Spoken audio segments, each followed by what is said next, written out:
Buonasera a tutti, benvenuti a questa serata dedicata all'archeologia. Siamo con l'associazione Onebu. Oggi ospiteremo e avremo il piacere di intervistare il professor Giovanni Ugas, docente di preistoria e protostoria all'Università di Cagliari. È stato il mio docente, mi sono laureato con il professor Ugas che mi ha fatto penare tanto per la tesi, però lo devo ringraziare perché mi ha fatto lavorare assai, mi sono trovato poi tante informazioni che mi sono servite per il proseguio dei miei studi.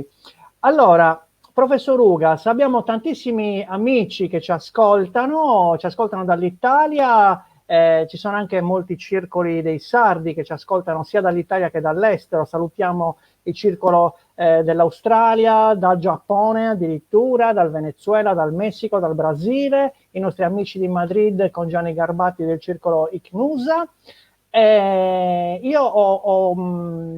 Aspettavo tanto questa nostra serata, professore, perché lei ci illuminerà su un argomento che è assai controverso. Diciamo che si parla tanto della funzione dei nuraghi e quindi noi oggi affronteremo una prima parte, perché lei è stato così gentile da darmi la disponibilità per 2 serate. Abbiamo deciso di fare un doppio appuntamento dove nella prima fase vediamo le origini di un nuraghe, su Mulino dove lei ha scavato per tantissimi anni, e poi invece venerdì prossimo vedremo la trasformazione in tempio, quindi con tutti i reperti, con tutte le sequenze stratigrafiche che ci aiuteranno insomma a capire con precisione che cosa è avvenuto in questo nuraghe. Bene, la ringrazio di aver accettato l'invito, naturalmente. In questa rassegna stanno partecipando i più illustri studiosi, quindi è bene avere di prima mano le informazioni. E quindi le lascio il compito di prenderci per mano, condurci in questa passeggiata archeologica a Vilanova Franca su Mulino. Le auguro buon lavoro, io sono qua a disposizione, ci sono già tantissimi amici collegati che ci stanno ascoltando e quindi professore, Io lei ti ringrazio. Sì, sì. in che anni ha Prego. scavato nel nuraghe di Vilanova Franca in Sumulino? Io saluto innanzitutto, ringrazio Pierluigi Montalbano, ringrazio il mio allievo dell'università e saluto tutti coloro che stanno ascoltando. Il nuraghe sul mulino di Villanova è un nuraghe straordinario che appena l'ho visto la prima volta mi ha spinto proprio a indagarlo. Il professor Liliu aveva già scritto su questo nuraghe dicendo che si trattava di un nuraghe misto. Allora si pensava che i nuraghe misti fossero un insieme di elementi protonuragici e dei nuraghi evoluti, con la mescolanza di questi elementi. E questo non mi convinceva, francamente, questa posizione, questo indirizzo di pensiero. Pensavo che dovesse esserci qualcosa in relazione proprio all'evoluzione dei nuraghi. E il nuraghe di Sumulino, proprio lo scavo, che è stato condotto tra il 1984 e il 2014, quindi in 30 anni, purtroppo con sole 10 campagne di scavo, vi erano a disposizione pochi finanziamenti. La prima campagna di scavo è quella che ricordo maggiormente per prima, proprio perché è stato l'inizio di questa indagine, condotta grazie alla benevolenza e alla disponibilità del professor Barreca, il sovrintendente, e soprattutto dell'insistenza del sindaco di Villanova Franca di allora, Salvatore Cortis, che io qui saluto, non so se stia ascoltando. Devo dire che quindi questa ricerca è frutto di tutta una serie di indagini che io speravo poter condurre con una certa continuità, invece ho dovuto interrompere diverse volte, sono state diverse peripezie, purtroppo agli archeologi capitano anche queste cose.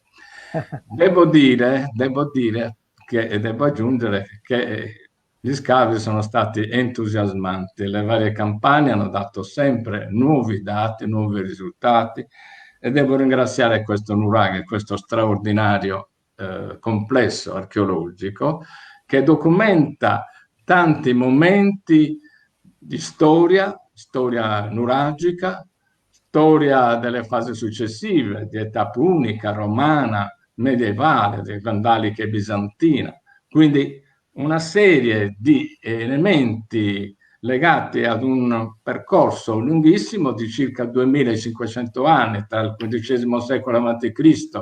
e il 1000 d.C., quindi un libro di storia straordinaria ci ha raccontato e ancora deve raccontare. Saranno i giovani, saranno le persone di buona volontà e di buon senso, io spero, che continueranno le ricerche. Oggi purtroppo avviene che le ricerche non sono così entusiasmanti come avrei voluto. Devo dire che c'è appunto un percorso lungo così da descrivere e partiremo però col considerare soprattutto già l'inizio del processo evolutivo protonuragico. Nella sostanza il nuraghe di Sumulinu documenta fasi appunto protonuragiche, fasi dell'età del bronzo recente, quindi dei nuraghi evoluti, due cinte murarie appunto del bronzo recente e ancora poi dopo la devastazione dei nuraghi, la trasformazione, l'utilizzo del nuraghe come tempio e anzi in un'area, in un complesso più vasto che possiamo chiamare santuariale. Aspetti, professore, volevo Prego. farle queste domande. Allora, quindi, se ho capito bene, questo lavoro che lei ha fatto nel nuraghe ha consentito di mettere in luce tutto un periodo assai lungo della storia della civiltà nuragica, perché molte volte noi parliamo erroneamente di nuraghi a torre, nuraghi complessi, protonuraghi, quindi li vediamo come pezzi unici, scollegati fra loro. Invece, grazie ai suoi scavi, è riuscito a ricostruire una vita di, diciamo, un continuum tra la nascita che era, diciamo, nel bronzo medio come nuraghe a corridoi, come protonuraghe, e poi tutte le varie evoluzioni, tutte all'interno dello stesso nuraghe. Certamente. Noi Ecco, però vediamo le fasi costruttive del nuraghe su mulino a partire dal XV secolo. Ci sono però fasi che adesso diciamo evidenziamo precedenti, cioè i nuraghi più antichi sono nuraghi che presentano i corridoi a piano terra e non presentano dei vani, delle camere, delle celle a piano terra. Vani e ecco, camere che invece si trovano nel piano superiore. ecco, Quindi quindi possiamo vedere alcune immagini. sì, Prego. sì, adesso mando l'immagine. Quindi mi sta dicendo che quando noi accediamo a un nuraghe, possiamo già dall'architettura renderci conto se siamo davanti se siamo entrati in un nuraghe arcaico e allora troveremo una certa architettura, le camere magari al piano superiore, quindi solo delle piccole nicchie al piano inferiore e non vedremo le camere circolari. Invece, entrando in un nuraghe del bronzo recente, del bronzo finale, dobbiamo aspettarci delle camere circolari, giusto? È Questa è la esattamente sequenza. così, certo. Perfetto, Proprio il perfetto. processo evolutivo di Sumulino ci indica che è avvenuto così.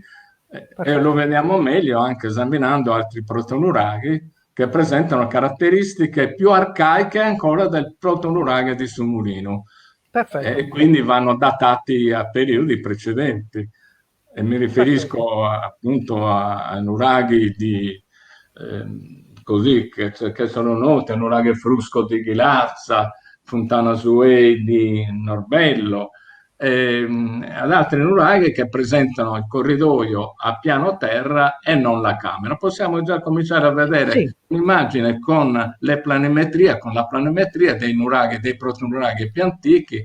Torniamo indietro e sì, quindi vado all'inizio, all'inizio. esatto. Sì, ok. E quindi possiamo vedere questi protonuraghi con l'immagine successiva quindi sulla sinistra possiamo vedere proprio queste, le piante, le planimetrie di questi protonuraghi con il corridoio, in questo caso corridoio passante, poi vedremo anche dei protonuraghi con corridoio chiuso, come avviene per esempio nel fronte mola di Tiesi, dove troviamo al piano terra un corridoio passante, un lungo corridoio chiuso su un lato. Nella parte superiore troviamo invece la camera a cui si accedeva attraverso una scala proprio del corridoio, lungo il corridoio. Sulla sinistra, rispetto generalmente all'ingresso per la scala, troviamo delle nicchie. Sono le prime postazioni di controllo che avvenivano appunto al pian terreno e sono gli elementi fondamentali, caratteristici di questi che sono dei veri e propri piccoli palazzi già all'origine, perché si distinguono nettamente dalle capanne, dalle semplici capanne del villaggio. In questi protonuraghi, così come negli altri, non abbiamo mai trovato, questo sia nei protonuraghi del bronzo medio, appunto, sia nei nuraghi del bronzo recente, non abbiamo mai trovato elementi di culto che ci possano dire, ecco, troviamo un protonuraghi e in questo troviamo le prove di un culto, di una dedica, quindi ad una divinità. È importante valutare che i corridoi che troviamo nei protonuraghi ricordano i corridoi che si riscontrano nelle tombe dei giganti più antiche, cioè quelle con le stele, per intenderci di Thomas, di Dorgali oppure di Lilurghi di Arzachena e così via. Queste tombe però presentano un corridoio con dei paramenti murari che sono costruiti con degli ortostaci, cioè delle lastre verticali e troviamo poi la copertura piattabandata, ma sui lati appunto troviamo quindi questi ortostaci, non troviamo la struttura muraria, un paramento murario a filare come invece nei protonuraghi. Quindi c'è una differenza importante che va Sottolineare. ovviamente sottolineata. Sulla destra invece troviamo il nuraghe Talei scavato a Maria Auxilia Fadda che presenta già la camera a piano terra, dove c'era anche una scala poi per portare a un piano superiore, quindi è un nuraghe abbastanza antico, certamente precedente a giudicare dalla struttura e dal corridoio d'accesso, dall'andito meglio d'accesso alla camera, piuttosto arcaico. A parte questo protonuraghe che ci dà elementi per una cronologia tra il XV e il XIV secolo, scusate, non abbiamo alcun protonuraghe più antico scavato. Questa è una lacuna che l'archeologia deve colmare, perché ovviamente sarà importantissimo vedere qual è il materiale che troviamo nei protonuraghi a corridoio, cosiddetti a corridoio, prima di quelli con camera a piano terra. Sì, possiamo anche dire che questi nuraghi arcaici, professore, hanno un ingresso a profilo rettangolare, quindi come se fosse una derivazione dal dolmen. No, no, non tanto questo, perché diciamo che sarebbe stata una struttura dolmenica se noi avessimo avuto i due elementi laterali ortostatici. Ah, Invece in sì, questo caso abbiamo invece ancora una struttura a filari. Però perfetto. certamente richiama quella tipologia. Manca in questo caso, ma non sappiamo se ci fosse in origine, è stata poi ricostruita in parte e quindi ricolmata la finestrella sopra l'architrave, quindi il finestrino di scarico Sì, sostanzialmente. sì, va bene. Eh, Ovviamente i protonuraghi si evolvono, quindi noi vediamo non solo protonuraghi semplici, quindi con camere con una sola camera a piano terra, ma protonuraghi con un vero e proprio bastione, quindi con più torri a piano terra. In questo caso nel Cugui di Ardus osserviamo la presenza non solo di camere ellittiche, di due camere ellittiche, ma che si appoggiano alla roccia, ma anche di un corridoio, di un andito che porta al cortile. Quindi la presenza di elementi in embrione che troveremmo, che è un cortile aperto questo, che troveremmo poi nei nuraghi classici.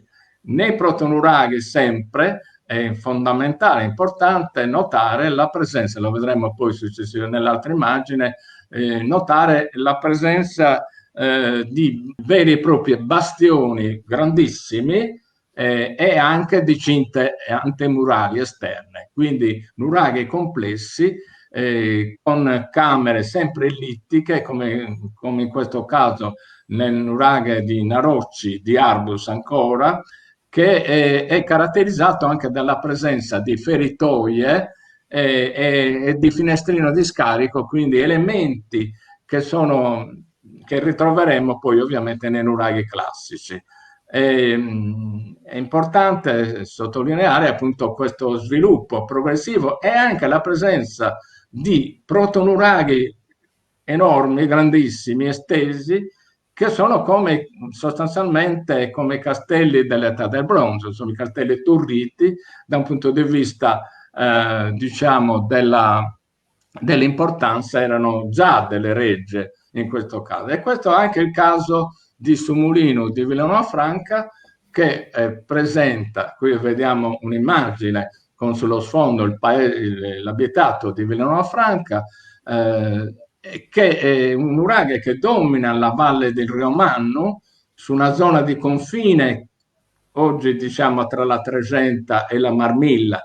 In effetti è sul versante a sud del Rio Mannu, quindi geograficamente dovrebbe appartenere alla Tregenta ancora, ma politicamente ormai da un diverso periodo appartiene alla Marmilla, è legato alla Marmilla.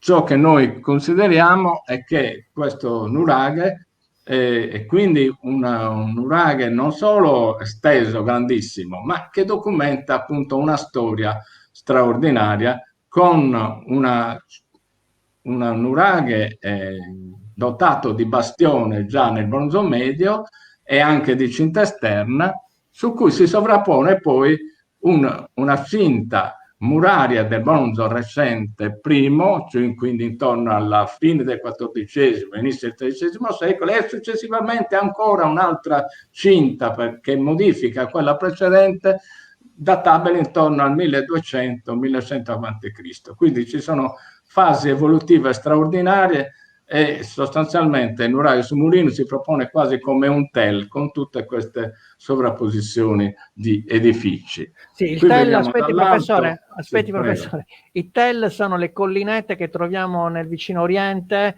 a sotto le Megiddo, ad quali... esempio, sì, Oh, nelle ok, città del vicino Oriente.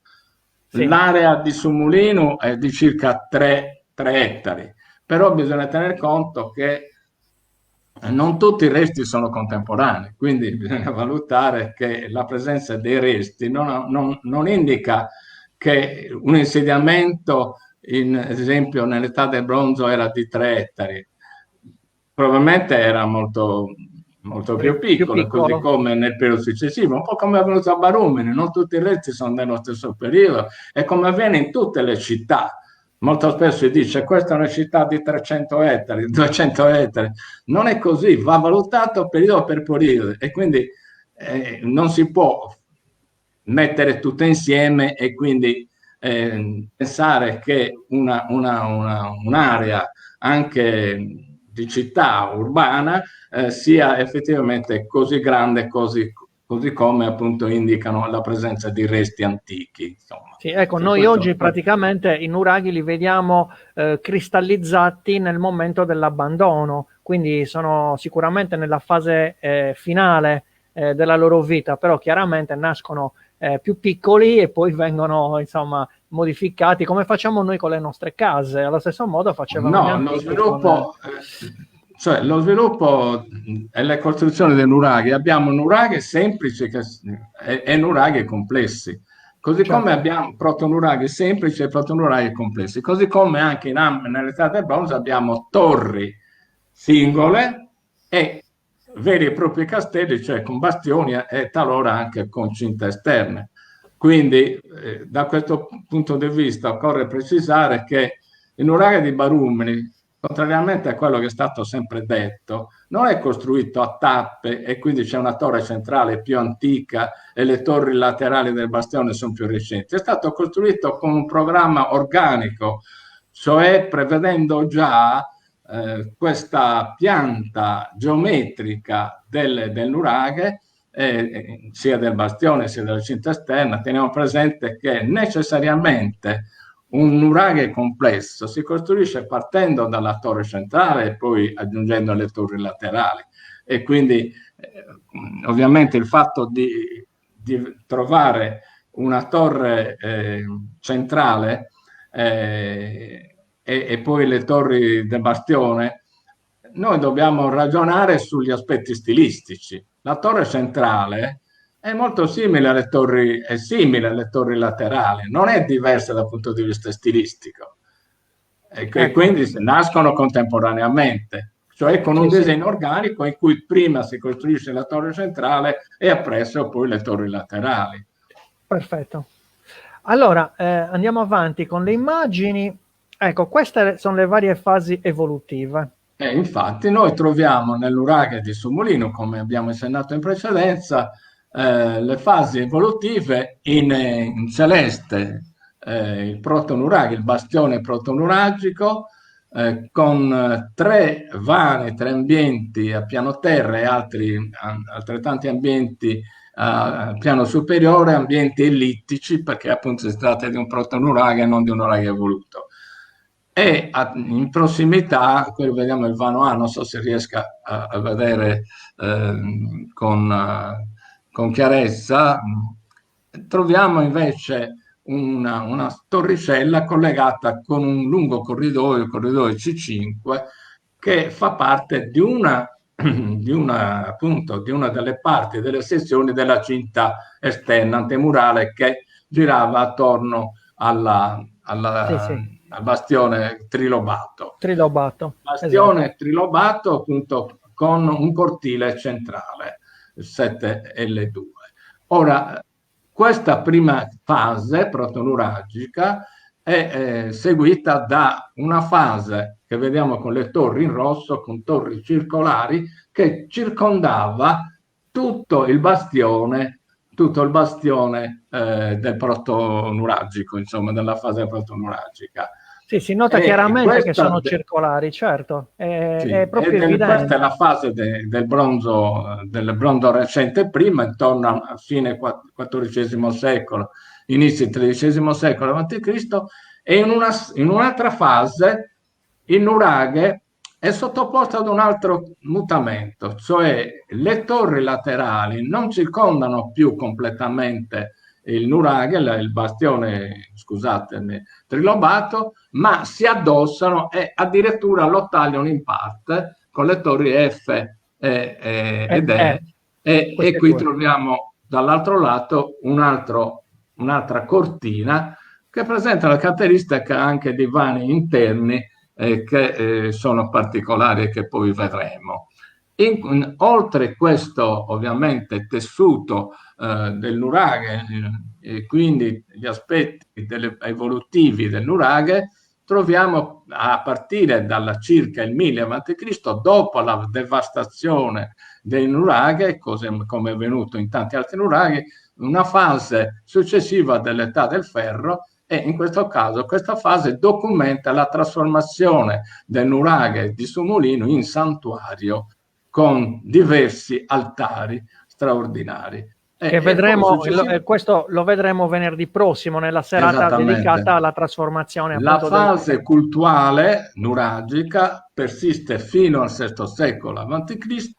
e poi successivamente c'è un abbandono intorno, cioè tra il sesto, fine del sesto e la fine del IV secolo a.C., con una ripresa anche del culto con l'altare del Vanoè appunto intorno alla fine del IV secolo a.C., quindi in età punica, e successivamente ci sarà la presenza romana con la quale si chiude intorno al secondo secolo a.C., il secondo secolo d.C., l'utilizzo dell'altare.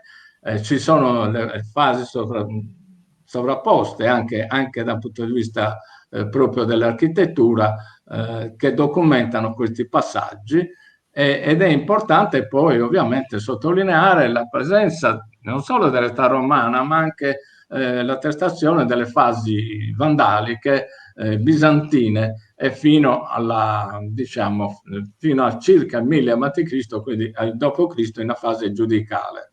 Sì.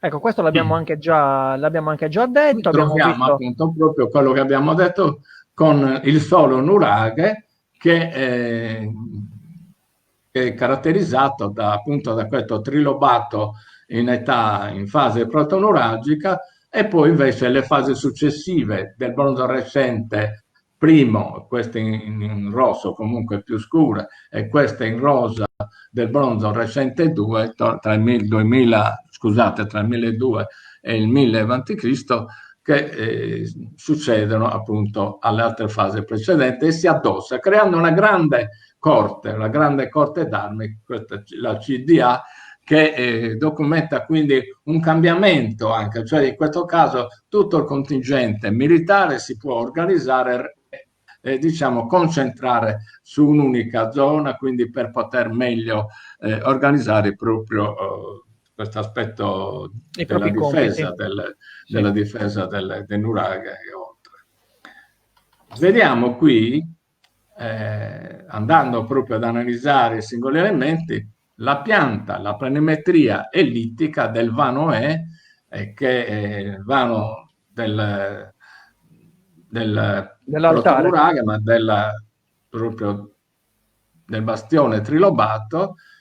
In questo caso la presenza anche sulla destra dell'altare, che è stato ovviamente inserito intorno al X secolo, IX secolo. Ci sono diverse fasi di utilizzo, diciamo insieme ad altri elementi cultuali, a partire appunto dal primo ferro, e quindi arricchisce ovviamente la storia di questo complesso, e vediamo la sovrapposizione del muretto di età tardoromana sopra l'altare nuragico dopo che è stato svettato. Lo vedremo meglio nella fase venerdì prossimo. successiva. Ascolti, professore, capisco che lo vedremo venerdì prossimo. Le chiedo soltanto una cosa, perché mi è stata fatta questa domanda. L'altare in quanti pezzi è scomposto, scomponibile? Non è un pezzo unico, giusto? Sono diversi pezzi? Sì, diciamo che è stato costruito in più pezzi, contrariamente a quello che è stato detto. Cioè non è stato portato dall'esterno, cioè non è stato, voglio dire, costruito dall'interno, è stato costruito montando dei pezzi, in particolare la torre, il pezzo della torre superiore, ma occorre dire che è una testimonianza straordinaria. E il muretto di età romano, che mi è stato detto che si vuole rimuovere, è una cosa assurda, Sì, perché è una qualcuno dice testimonianza che... archeologica storica fondamentale. Ricordiamoci che l'archeologia è una scienza storica, non è una scienza di storia dell'arte, e quindi va tenuta presente questo concetto, perché è fondamentale per capire il processo evolutivo di un elemento così importante appunto come nuraghe, insomma, e nelle sue varie fasi, nelle sue varie ripartizioni anche strutturali, architettoniche. Sì, quindi rimandiamo a venerdì prossimo l'esame accurato della vasca altare, con il muro appunto che di pietre, questo cumulo di pietre che si trova sopra, che è importantissimo. Quindi No, è un questo muretto, argomento non un è un cumulo. muretto. Ah, nel è un muretto. muretto, perfetto. Lo Non- analizzeremo venerdì prossimo, professore, perché sì, sì. altrimenti non facciamo in tempo a parlare oggi della prima fase, diciamo, dell'utilizzo del nuraghe. Allora, andiamo avanti. Quindi abbiamo visto la camera ellittica, quindi con l'altare.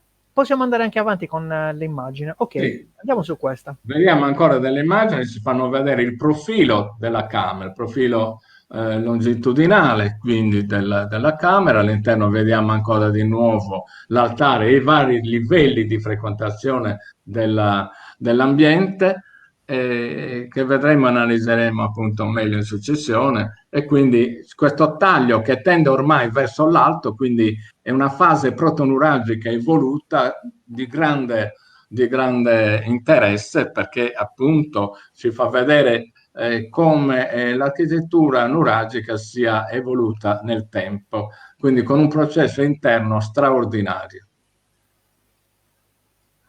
Qui Ecco, vediamo ancora i due piani, il piano terra in alto e il piano superiore con gli innesti successivi in colore, queste dell'età del bronzo recente, che testimonia quindi i cambiamenti e le modifiche costruttive che sono sopraggiunte.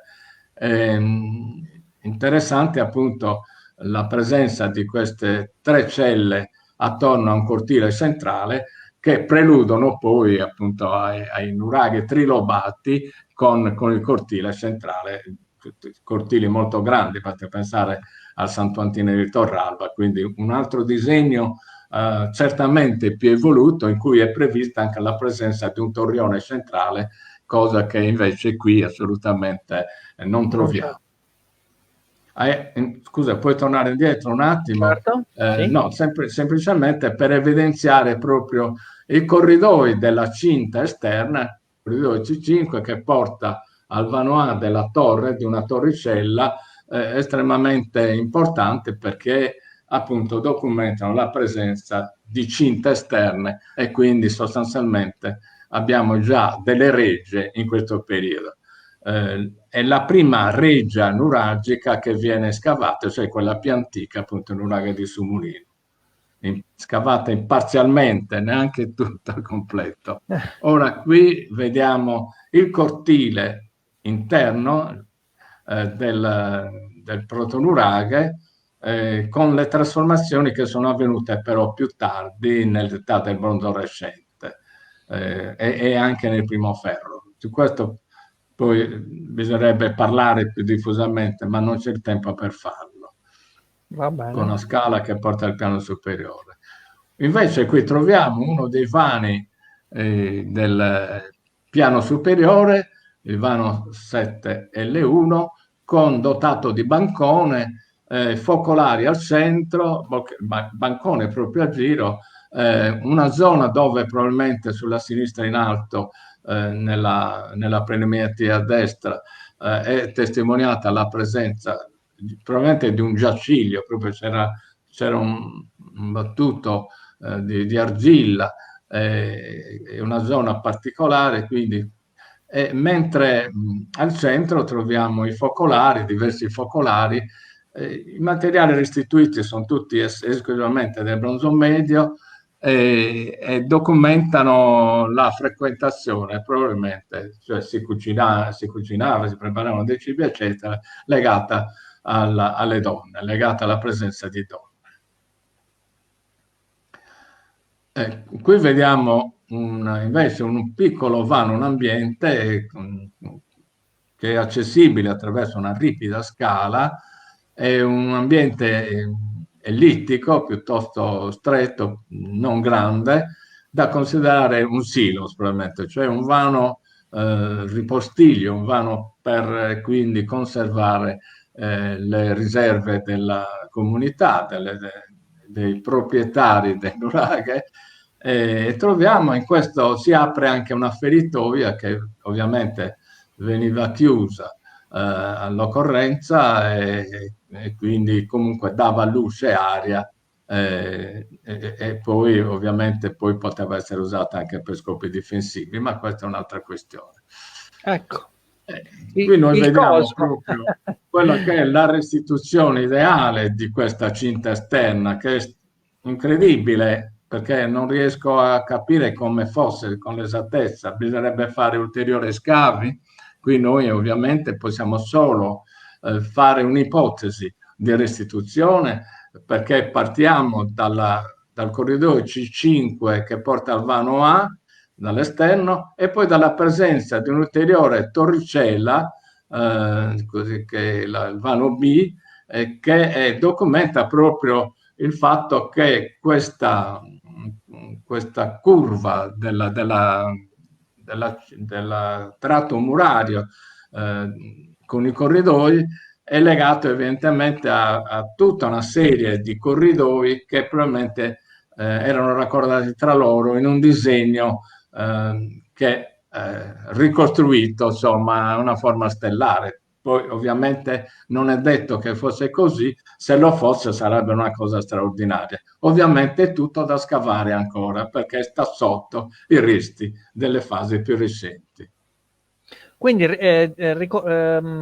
diciamo, ribadiamo che questi sono tutti corridoi che si trovano e sono ancora da portare in luce.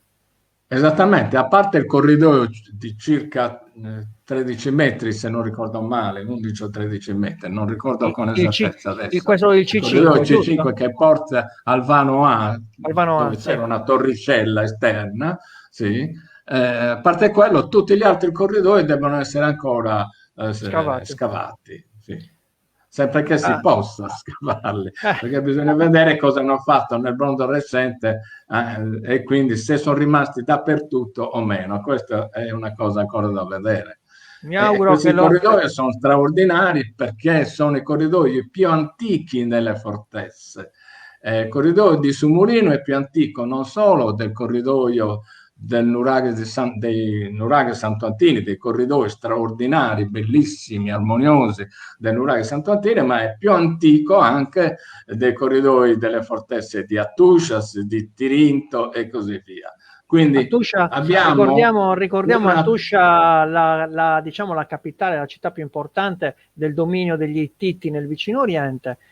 Corinto, Tirinto, sono gli altri corridoi Micene, sono tutti di epoca leggermente successiva rispetto a questo, giusto, No, no, professore? sono abbastanza più recenti, cioè sono Ecco, recenti di circa 100 anni, insomma, grosso modo.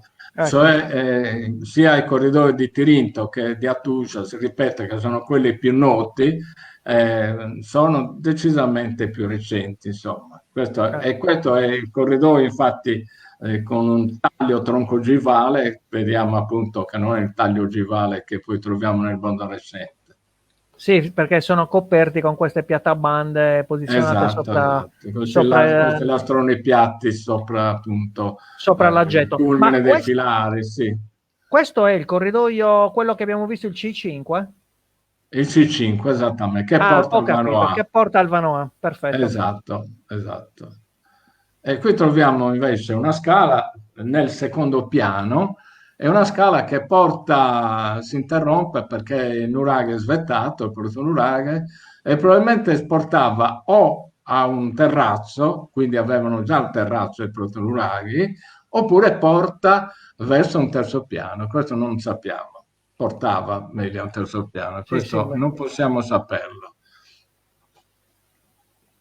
Ah, Ecco, eccolo questa è qua. la torricella con il vano A e la fine del corridoio C5. Vediamo che gli ingressi rispetto alla camera sono strombati, cioè il corridoio ha un percorso che poi non termina con l'inizio dell'andito della camera, ma è al contrario la camera che è disposta quasi a 90 gradi rispetto al corridoio.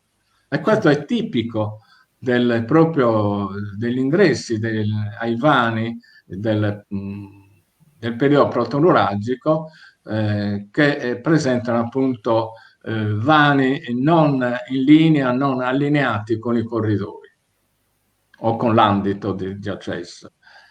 La produzione ovviamente materiale, i beni immobili, ci danno ovviamente la risposta alla cronologia di Stumbolino. Troviamo le ceramiche tipiche del bronzo medio della fase cosiddetta di San Cosimo, nella tomba dei giganti di San Cosimo, che appunto era una tomba con un corridoio, non a caso tronco ogivale, e qui troviamo delle ceramiche appunto che si ricollegano decisamente a questo periodo.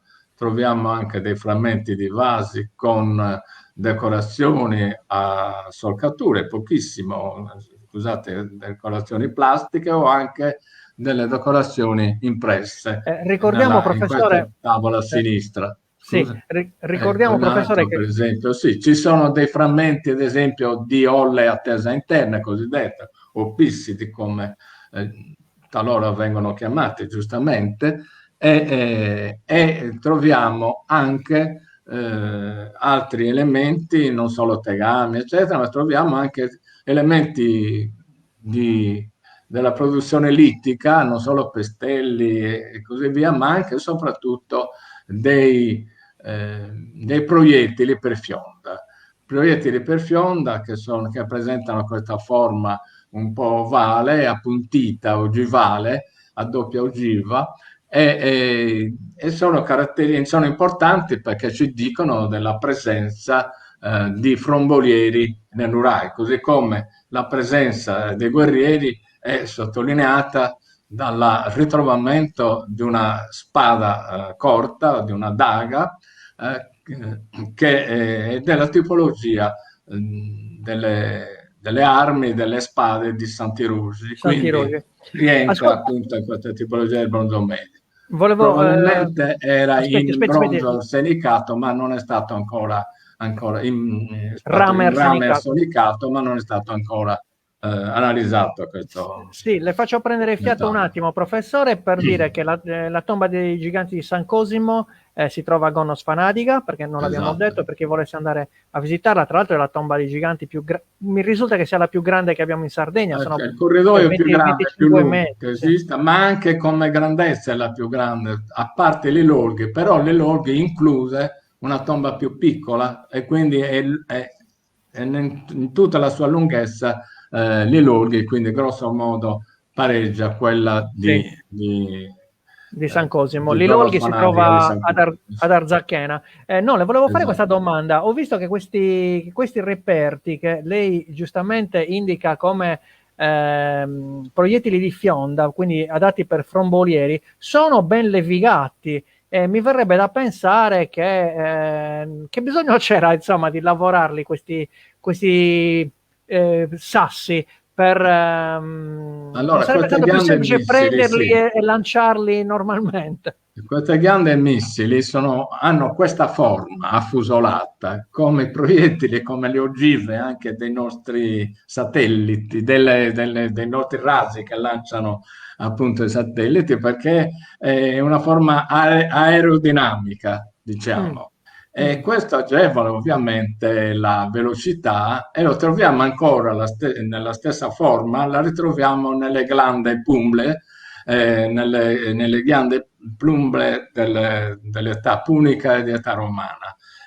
Ne abbiamo trovato anche su Murino una ghianda in plumbre in piombo, piombo una ghianda che in piombo, dai. documenta lo stesso una fase più recente di guerra che avveniva o che è avvenuto probabilmente proprio nell'uragano di Sumulino ancora in età romana o tardo punica romana. Questo è un Va bene. problema ovviamente che andrebbe Ascolti, analizzato. invece questi Quindi, microlitti, quindi la forma non deve essere ruvida, deve poter viaggiare senza attriti. È per questo che è liscia, mhm. queste pietre sono lisce. Quindi erano anche abili nella tecnologia diciamo, nello studio dell'aerodinamica. Si erano accorti, insomma, che questi Beh, proiettili probabilmente non andavano so che più studi lontani. facessero di preciso, certamente conoscevano diciamo, le esigenze che derivava appunto dall'adoperare certe pietre che dovevano essere veloci e non Chiaro. solo grandi. Queste sono piccole sostanzialmente, non sono le palle da gittata che venivano lanciate con macchine che viene successivamente. E Sì, ho quelle, capito. insomma, anche se non sono levigate al massimo, non importa, ma anche quelle devono essere circolari, possibilmente ugualmente levigate, perché possono camminare senza attriti, ovviamente. Perfetto. Ascolti, invece questo spadino che c'è qua, il numero 17, sembra una spada triangolare, una È una lama. spada triangolare, certamente, è simile a quelle di Sant'Erosi, è della stessa tipologia delle spade di Sant'Erosi, spade che risalgono già alla fine del XVII secolo. Spade identiche sono state trovate anche a Maglia, anzi, una spada e un pugnale simili a quelli di Sant'Erosi sono state trovate a Maglia, nel palazzo di Maglia, sono state datate al 1630 avanti Cristo. Somigliano un po' anche Lo vediamo nella prossima diapositiva. alle spade iberiche di Eccola. Elargar. Eccola qua. Ok. Allora, no, è interessante osservare che la forma triangolare tende a diversificarsi leggermente nella parte alta verso la base, quindi si allarga ed è un elemento che troviamo anche nelle spade argariche, che sono leggermente successive rispetto a quelle di Sant'Irosi. Proprio, e lo vediamo anche in spade di Roncoferraro, spade dell'Italia settentrionale, che sono tutte leggermente più recenti rispetto a quelle di Sant'Irosio. Perlomeno noi dobbiamo aspettarci appunto anche in questo caso un'evoluzione, ma nell'Occidente del Mediterraneo le spade di Sant'Irosio sono le più antiche in assoluto. Ascolti, ma con queste spade si poteva colpire di punta e di taglio o solo di punta? Cioè, quanto sono grandi? Queste servono sia di punta sia di taglia, hanno gli elementi, qui non si vede perché non è chiaro, ma presentano i due fili laterali e quindi potevano essere utilizzati di taglio, quindi sono abbastanza robuste, anche se sono in rame arsenicato, e quindi rappresentava un progresso consistente, quindi non solo di punta si poteva utilizzare ugualmente senza che la punta si spezzasse, ma anche di Di taglio. taglio. Ascolti, Dai, professore, sui due tagli, i due fendenti. un'altra piccola osservazione, ne approfitto già che è qui a mia disposizione e le faccio le domande che mi passano in testa. Allora, vedo questo semicerchio che si trova nella parte alta che ha dei fori forse per i ribadini. Mi ricorda La molto base, la sì. base, mi ricorda molto i pugnali dell'età del rame. È proprio uguale, La solo che erano più. tipologia di queste spade deriva esattamente dai pugnali dell'età del rame, cioè dalla fase finale dell'età del rame, sia in Sardegna sia in altre regioni. Quindi Certo, noi possiamo pensare appunto che questo tipo di spada derivi proprio dal pugnale più antico, che troviamo nella stessa tipologia sia a Sant'Irosi sia in altre località, anche per esempio perfetto. a Sacquabona di Quartu oppure a Settimo San Pietro. Ci sono delle forme di pugnali estremamente interessanti che troviamo esattamente nella fase iniziale dell'età del bronzo, cioè con la cultura di Bonnanaro, per intenderci, proprio all'inizio della cultura di Bonnanaro. Quindi queste sono spade del 1600-1650 a.C., giusto? Allora, noi non sappiamo con esattezza l'origine perché abbiamo qualche elemento cronologico della fase di San Ciriaco, che Sì, ci porta appunto come quello delle spade trovate a Maglia, che ci porta alla seconda metà del XVII secolo.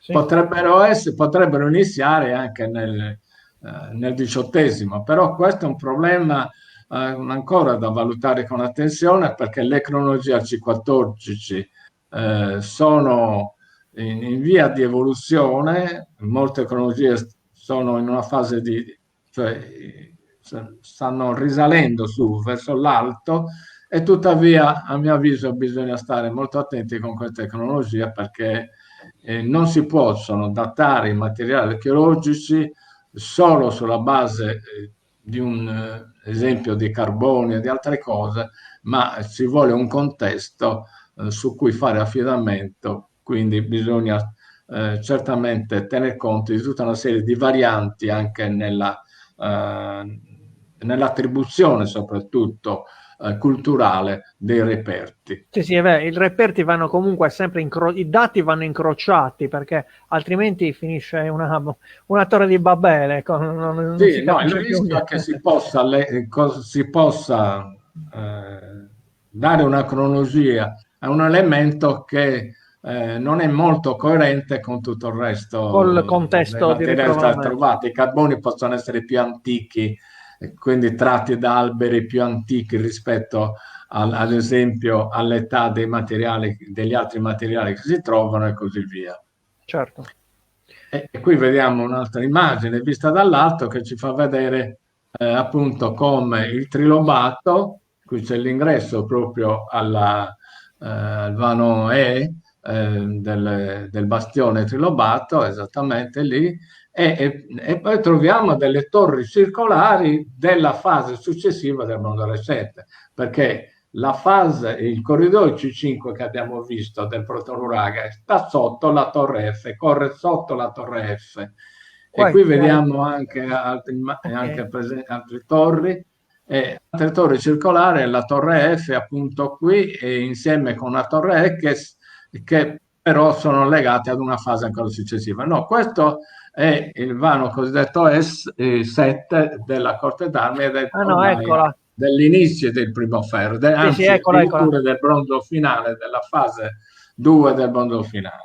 Sì, io qua purtroppo le vedo molto piccoline nella mia immagine, quindi parlavamo di questa con tutte le... Questa è Ok, la torre F con le la feritoie, torre F con le esattamente. feritoie, va Sì, bene, che andiamo avanti. è legata. Ecco, qui troviamo appunto una delle torri della cinterna del bronzo recente, appunto della fase evoluta nuragica, con 7 feritoie, e quindi come questa troviamo altre torri. Queste torri circondavano completamente la, la costruzione protonuragica, in particolare appunto il bastione, probabilmente con un numero consistente di torri a giudicare proprio dalla distanza rispetto al bastione, probabilmente 8-10 torri dovevano circondare proprio il bastione centrale, il As- bastione ancora del bronzo medio. Ascolti, professore, le faccio una Sì. domanda che magari può essere più tecnica, ma questa forma delle varie finestre non dovrebbe essere il contrario? No, Cioè, se no. deve Eh, essere larga all'interno e si stringe verso l'esterno, perché chi guarda dall'esterno deve avere una visione ridotta. minima, E ho queste capito. feritoie erano le feritoie anche degli arcieri, cioè non sono, anche per la luce è chiaro che è meglio così, e quindi diciamo che sono funzionali per diversi usi, ma erano funzionali anche per gli arcieri, certamente, Ok, perché poi ci sono certe feritoie che col tempo si sono chiuse perché diciamo, le due pareti, i paramenti, con il crollo parziale o anche a distruzione parziale, ovviamente hanno modificato il loro assetto e non hanno più la funzionalità originaria. Ma non c'è certo. dubbio che queste feritoie servissero anche, perché altrimenti non capisco perché appunto siano messe sempre collocate innanzitutto solo negli ambienti esterni e non anche nella torre centrale, ad esempio, cioè Sì, nelle torri periferiche. sì, Tutto porta a pensare che sono state utilizzate anche come feritoie, oltre che finestrelle per la luce, per la per luce, l'aria e così via. certo. Ovviamente venivano chiuse all'occorrenza, dovevano essere chiuse da tendine, ovviamente Da teli, certo. da teli e così via. Ecco, questa è un'altra... Ecco, questa è sempre la torre H, e vediamo sì, appunto le feritoie. Nell'età vandalica e bizantina è stata riutilizzata. Lo vediamo anche successivamente, qui vediamo emergere anche dei tramezzi murari, probabilmente di età romano-punica, ancora da scavare dai veneziani.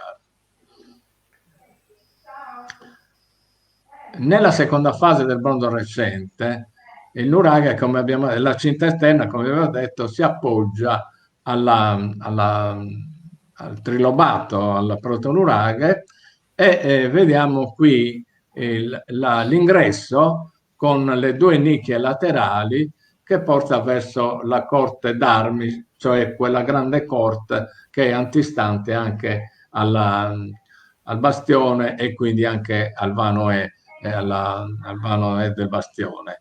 Sì. E qui vediamo proprio queste torri del Bronzo 2, soprattutto straordinaria è la torre F, con un diametro di circa 10 metri, una torre e un andito altissimo, probabilmente almeno sui 5 metri, che è caratterizzato da 13 feritoie. Era una torre che doveva avere una camera coperta con una tolos che doveva aggirarsi sui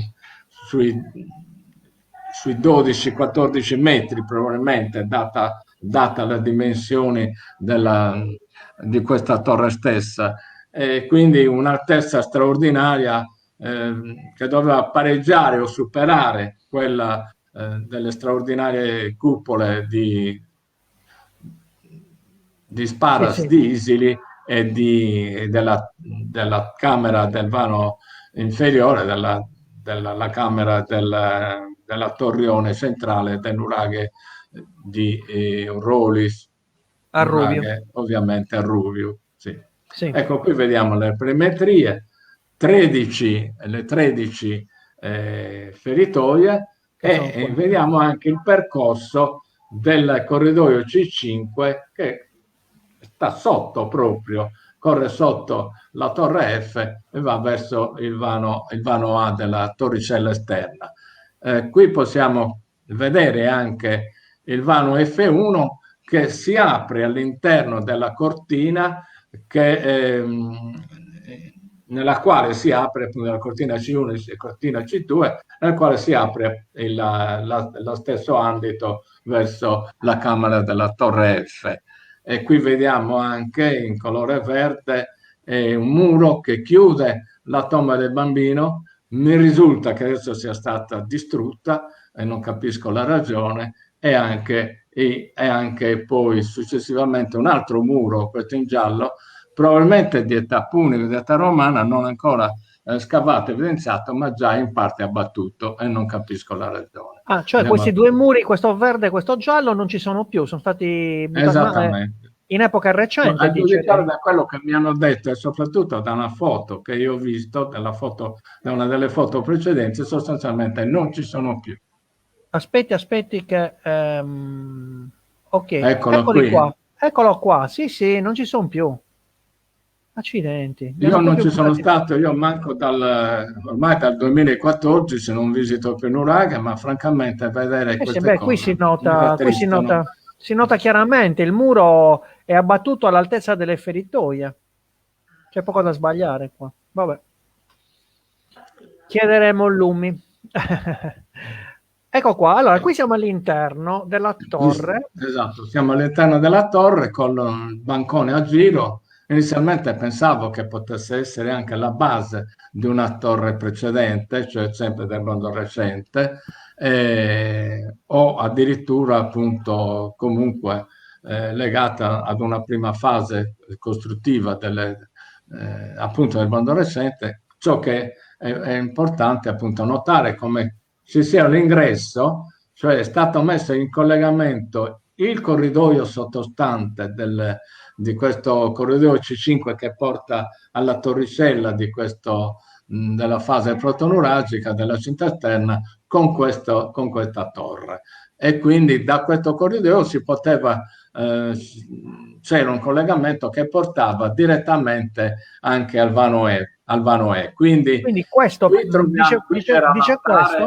C'era l'altare, esattamente, esatto. Ah, al centro, nella torre F, nell'età del ferro, è stato costruito un altro altare con offerte, lucerne e così via, ed era in collegamento con il vano E del bastione, quindi con l'altro vano adibito a sacello. Questo mi ha fatto pensare alla possibilità che ci fosse un oracolo, esattamente, cioè che qui venissero accolti per una prima visita, diciamo, coloro che chiedevano responsi o comunque consigli, e probabilmente da qui si poteva riferire poi a chi stava nel vano è quello che... Nel Ma vano, ho queste sono capito, ovviamente solo ipotesi, non ho possiamo capito. dimostrare nulla. Questa è un'altra inquadratura con Questa è questa l'inquadratura che ci bellissima... fa vedere una delle feritoie, una Sì, grande finestra, una grande nicchia, nicchione, sempre a taglio ogivale, straordinario. E poi troviamo due fori, probabilmente per i soppalchi, o almeno per raggiungere i vani superiori, qui perché sopra diciamo il vano F1 e il vano F3 che circondavano, di cui vediamo gli ingressi laterali qui rispetto uno, lo vediamo qui sulla destra, che portava al vano F3, vano anzi sì, F3, e però poi vediamo qui anche i vani ad altezza superiore, e quindi questi soppalchi dovevano essere in linea proprio per poter raggiungere anche questi vani del piano superiore superiore. della cinta esterna, della, esattamente, Ecco, delle queste sono cortine foto in della fase cinta di esterna. scavo, vedo che ci sono le unità Ecco, qui stratigrafiche. vediamo, questa è una foto dello scavo, sì, con la stratigrafia ci fa vedere la scala all'interno del corridoio realizzata probabilmente in età punica. Ed è importante sottolineare qui la presenza del pavimento della fase punica, c'era ancora un utilizzo sacro, e sotto vediamo comparire l'altare del primo ferro dopo lo scavo. Questa è una ricostruzione, lo vedremo successivamente diciamo, nella prossima puntata, tra virgolette, quando parleremo proprio dell'aspetto del nuraghe santuario di Sumulino nella fase del primo ferro. E Sì, queste vediamo appunto le feritoie prese da lì. dall'andito col taglio ogivale perfetto che troviamo appunto in primo piano. Ecco, queste sono interessanti perché sono i vani che sono ricavati all'interno delle cortine che collegano la torre F e la torre E, quindi della fase del bronzo recente 2. Straordinario è, lo vediamo sulla sinistra, la cupola costruita sopra un vano pentagonale, e quindi troviamo per la prima volta una cupola appunto su un edificio che ha caratteristiche diverse, quindi un impianto con muri rettilini, come troviamo nelle chiese bizantine, ad esempio, con le scuffie, e qui invece troviamo in età nuragica inaspettata, intorno al 1200-1100 a.C., con appunto la cupola che sovrasta un vano pentagonale. A destra invece troviamo questo vano con copertura troncogivale che recupera l'antica architettura del bronzo medio. Se sembrerebbe un'architettura del bronzo medio, invece siamo nel bronzo recente 2. Quindi solo lo scavo ci consente di capire la cronologia di questi edifici. I muri di per sé sono muti se non c'è il contesto della cultura dei beni mobili, che dà significato, senso e cronologia a queste architetture. Certo, i materiali bisogna sempre considerarli, non si può prescindere. È fondamentale. E qui troviamo interessante, dato che sopra gli strati punici romani troviamo queste mensole cadute dalla Dalla cinta sommità. esterna, Sì. quindi siamo intorno ovviamente al 1200-1100, nell'ultima fase di utilizzo appunto della torre F, ed è straordinario sapere che erano ancora in situ, ovviamente, cioè i terrazzi allora erano ancora completi, una parte perlomeno dei terrazzi. Io penso che fosse completa soprattutto una parte della cinta antemurale.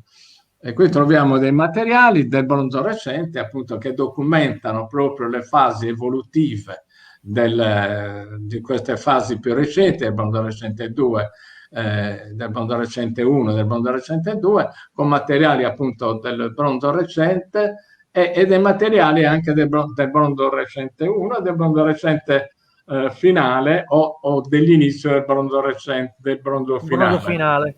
In particolare la forma della coppa dipinta a bande, che è una cosa eccezionale, cioè tra i pochi materiali di imitazione delle Greca. ceramiche Sì, dipinte che provengono dall'est del Mediterraneo. sì, sì. Bene, io ritorno nella nostra, eccolo, nella nostra prospettiva.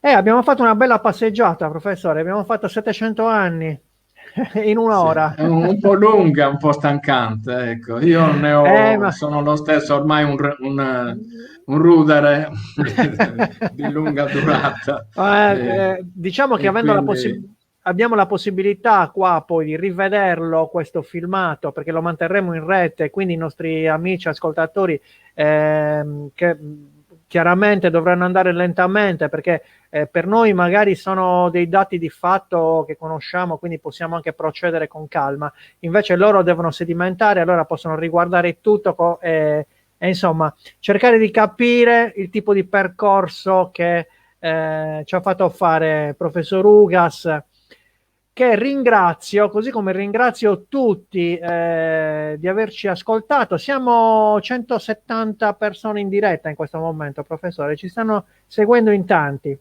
A noi mancano le lezioni in mi fa presenza. piacere. Io saluto tutti, ovviamente, li ringrazio per la pazienza che hanno avuto, anche se non posso vederli, e non posso neanche rispondere a domande che ho alle curiosità, insomma, è ovvio, che ci sono in questi casi. Ma ho visto che domande ne hanno fatto pochissime, si sono goduti questo viaggio nel tempo e nello spazio, quindi erano tutti interessati perché quando si parla di civiltà nuragica, molte volte noi ci soffermiamo ai nuraghi senza capire che 700 anni di evoluzione devono essere documentati, devono essere capiti, perché altrimenti insomma si fanno degli errori clamorosi. Ecco, bellissima presentazione, grazie, interessantissimo. Buonasera, professore. Ci sono anche altri suoi allievi, oltre me. Lo immagino, lo immagino. È per questo che mi hanno ringraziato, Ecco, ecco. perché Va bene. gli allievi mi volevano bene, almeno loro. Allora, grazie professore. Diamo un appuntamento a tutti Grazie a voi. i partecipanti a venerdì prossimo. Ci sarà sempre il professor Giovanni Ugas. Tratteremo, diciamo, l'età del ferro del nuraghe sul mulino di Villanova Franca, spingendoci anche all'età punica, all'età romana. Quindi affronteremo la trasformazione del complesso in tempio, quindi in luogo sacro, luogo religioso. So che lei ha trovato tantissime navicelle in terracotta, centinaia di navicelle che adesso sono al museo di Villanova Franca. Sono centinaia e centinaia. Sì. Va bene, un caro saluto a tutti, buona fine settimana. Saluti a tutti. Ciao, ciao.